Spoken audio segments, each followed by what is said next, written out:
ഇത് പ്രേക്ഷകർ ശ്രദ്ധിക്കേണ്ട, പ്രത്യേകിച്ച് തിരുവനന്തപുരത്തുകാർ പ്രേക്ഷകർ അറിഞ്ഞിരിക്കേണ്ട ഒരു വാർത്തയാണ്. മരുന്നുകൾക്ക് 25 മുതൽ 98% വരെ വില കുറച്ച് വിൽക്കുന്ന സർക്കാർ സ്ഥാപനമാണ് തിരുവനന്തപുരം മെഡിക്കൽ കോളേജ് പരിസരത്തെ ഇൻഹൗസ് ഡ്രഗ്സ് ബാങ്ക്.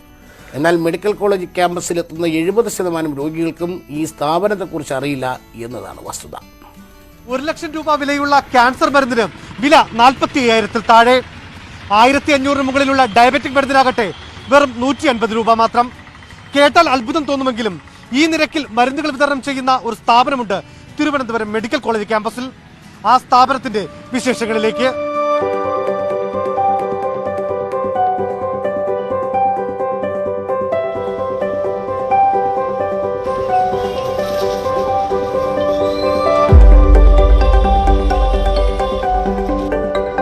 ഇത് ഇൻഹൗസ് ഡ്രഗ്സ് ബാങ്ക്.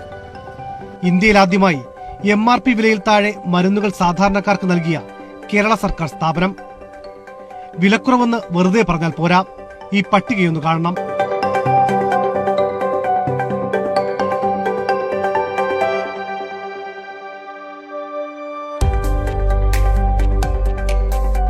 പട്ടികയിലെ ആദ്യ മരുന്നായ ഡയബറ്റിക്കിനുള്ള ഫോർസിഗയ്ക്ക് മെഡിക്കൽ സ്റ്റോറുകളിലെ വില 802 രൂപ 90 പൈസ.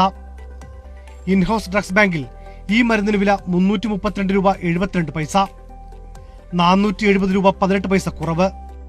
ICUവിൽ ഉപയോഗിക്കുന്ന ആന്റിബയോട്ടിക് മെറോപ്പനത്തിന് പൊതുവിപണിയിൽ വില 2428 രൂപ 50 പൈസയെങ്കിൽ ഇവിടെ അത് 231 രൂപ 20 പൈസ മാത്രം.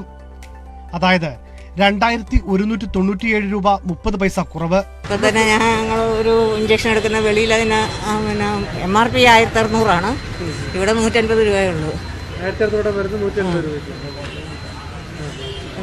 രൂപയേ ഉള്ളൂ. ചിലതിനൊക്കെ നല്ല കുറവുണ്ട്, ചിലതിന് എന്നാലും പൊതുവെ കുറവാണ്. പട്ടികയിൽ 5ാമതുള്ള ട്രാസ്റ്റിസുമാബ് എന്ന മരുന്ന് സ്തനാർബുദ രോഗികൾക്കുള്ളതാണ്. 64,690 രൂപ 74 പൈസ MRP വിലയുള്ള ഈ മരുന്ന് 20 മുതൽ 25 എണ്ണം വരെയാണ് ഒരു രോഗി ഉപയോഗിക്കേണ്ടത്. അതായത് 16,17,000-ലധികം രൂപ ഒരു രോഗിക്ക് ചെലവാകും. ഈ മരുന്നിന് ഇൻഹൗസ് ഡ്രഗ്സ് ബാങ്കിലെ വിലയാകട്ടെ വെറും 19,916 രൂപ 26 പൈസ.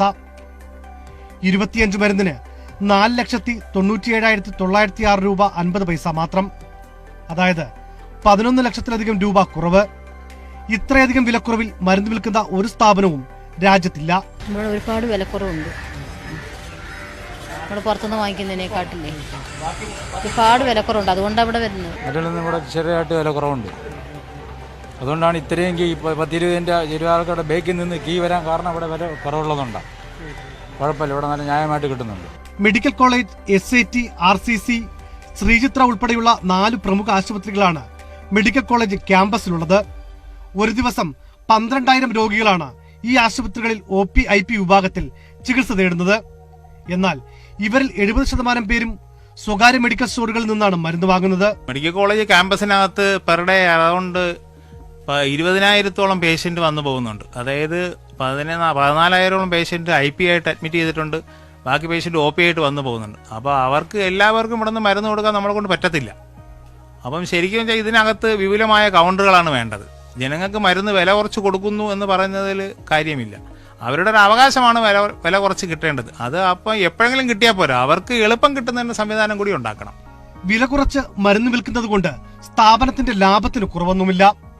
1993-ൽ 250 രൂപ ദിവസ കച്ചവടത്തിൽ തുടങ്ങിയ സ്ഥാപനത്തിന്റെ ഇന്നത്തെ ഒരു ദിവസത്തെ കച്ചവടം 1,57 ലക്ഷത്തിന് മുകളിലാണ്. 2 കൗണ്ടറുകളാണ് നിലവിൽ ഇവിടെ പ്രവർത്തിക്കുന്നത്. നിലവിലെ കെട്ടിടം പുതുക്കിപ്പണിത് 6 കൗണ്ടറുകൾ ആരംഭിക്കുന്നതിനുള്ള നടപടികൾ 6 മാസത്തിനുള്ളിൽ പൂർത്തിയാകും. വിലക്കുറവിൽ മരുന്ന് ലഭിക്കേണ്ടത് ഔദാര്യമല്ല, അവകാശമാണെന്ന് പ്രഖ്യാപിക്കുന്ന ഈ സ്ഥാപനത്തെ രോഗികൾ വേണ്ടവിധം ഉപയോഗിക്കുന്നില്ല എന്നത് ദൗർഭാഗ്യകരമാണ്. രോഗികളെ കാർന്നു തിന്നുന്ന മരുന്ന് ലോബികൾക്കിടെ ഇത്തരം സ്ഥാപനങ്ങളാണ് സാധാരണക്കാർക്കുള്ള ഏക ആശ്രയം. VSNU news 18 Thiruvananthapuram.